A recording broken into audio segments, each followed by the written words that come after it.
کہ ایڈیٹنگ سارا کچھ میں ہی کرتا ہوں. یہ میڈلز بھی پہنتا ہوں.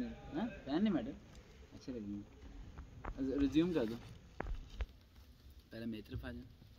اب ہم آپ کی ملاقات کراتے ہیں پاکستان کے جونیئر پوٹس سے رائڈ جن کی عمر بہت کم ہے. اس عمر میں بچے کھیل کود کے علاوہ کچھ اور سوچتے نہیں ہیں، لیکن اس بچے نے سوچا ملک کے نام کو روشن کرنے کے لیے. السلام علیکم. کیسے ہیں احمد؟ ٹھیک ٹھاک.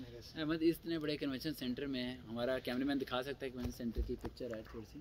تو آپ یہاں موجود ہیں، اسلام آباد آپ آئے ہیں رائڈ لاہور سے سفر کر کے، اور ماشاء اللہ آج آپ کو ایوارڈ ملنے والا ہے انشاءاللہ. تو احمد مجھے یہ بتائیں کہ ہر بندہ سنگر بننا چاہتا ہے، نعت خواں بننا چاہتا ہے. پوئٹ کی طرف تو نوجوان لڑکا کبھی سوچتا بھی نہیں ہے، اور اکیلے بیٹھ کے شعر و شاعری سننے کا تو سوال ہی پیدا نہیں ہوتا. تو یہ آپ کے خون کے اندر چیزیں کہاں سے ہیں؟ کیا والد صاحب سے ہیں یا کہاں سے ہیں؟ یہ بیسیکلی مجھے بچپن سے جو ہے وہ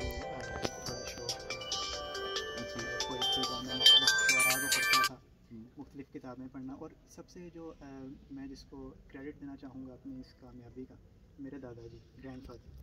میں بچپن میں جو اپنا زیادہ وقت تھا فراغت کا، وہ میں اپنے دادا جی کے ساتھ گزارا کرتا تھا. اور ابھی بھی الحمدللہ اللہ نے سلامت رکھے، میں ان کے ساتھ اپنا وقت گزارتا ہوں اور ان سے سیکھتا ہوں. اور وہ بھی جو ہے شاعری کے بہت شوقین ہیں، اور وہ خود بھی. آپ نے اپنے دادا ابو کے بارے میں مجھے کوئی ایک ایسی چیز بتائی تھی جس سے میں بہت انسپائر ہوا تھا. پتہ نہیں کوئی کھانا سعودی عرب کی کوئی بات تھی، ایسی کوئی چیز تھی، کوئی ایسا آپ کے دادا ابو کو کہیں کچھ تھا ایسا بیک گراؤنڈ، کوئی ایسی بات؟ وہ ہندوستان سے بلانگ کرتے ہیں؟ ہندوستان وہ یعنی کہ جب بچپن میں تھے تو وہ ظاہر ہے وہ ہندوستان امرتسر میں وہ رہا کرتے تھے. اچھا. اور جب پاکستان بنا تو وہ بالکل ابھی بہت ینگ تھے، تقریباً کوئی 8-9 سال کے تھے.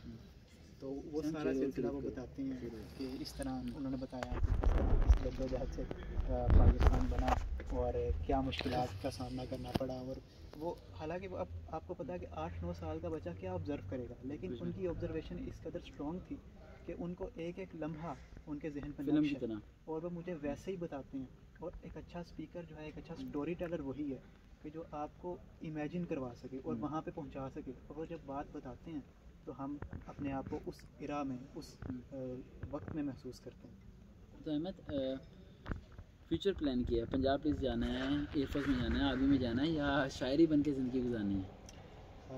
دیکھیں شاعری یہ تو ایک خدا داد صلاحیت ہے.